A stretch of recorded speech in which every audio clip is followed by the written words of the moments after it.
Today I'm going to tell you a story.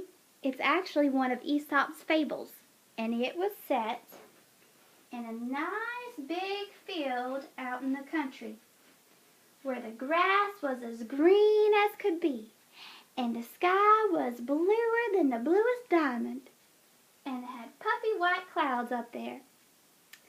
And since it was the country, there wasn't very many houses, or buildings for that matter, but there was one little plain brown house. And this is the story of the country mouse. Once there was a country mouse who was happy to live in his plain brown house until his cousin came for a visit. "In the city where I live," said his cousin, "we dine on cheese and fish and bread. Each night my dinner is brought out to me, and I eat whatever I choose. While you, country cousin, work your paws to the bone for your humble crumbs in your humble little home. I am used to finery. To each his own, I suppose."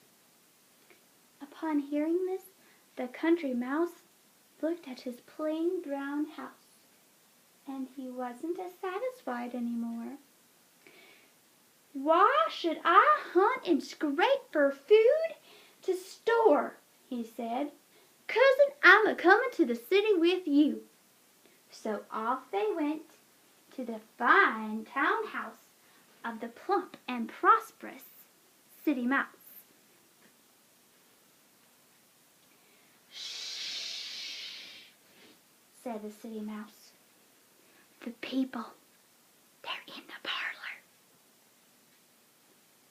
Come with me as quick as can be, and we will go to the kitchen where all the leftover food is, for some bread and some cheese."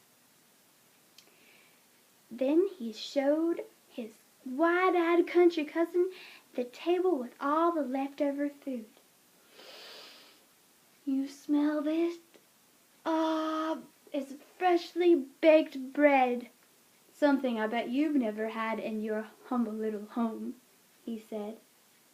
The country mouse said, "Glory be! I never did see such a hunk of cheese. Why, there are holes in it. Has someone been here before me?" "No," said his cousin. "This is the life. No work, all ease, and food, food, and more food than you could ever eat." But as they were about to bite into a big chunk of cheddar cheese, then peering over a table was the cat. "Run, run for your lives," said the city mouse. The country mouse was more afraid than he had ever been before, and he went and scampered off towards the window and was about to jump out of the window when he yelled back at his city cousin and said, "Cousin, I'm a-going back to the country. You never told me that there was a cat in this house. Thank you, but I'll take my humble crumbs in comfort than all of your finery with fear." And then he jumped out the window to go back to the country, to never come back to the city again. The end.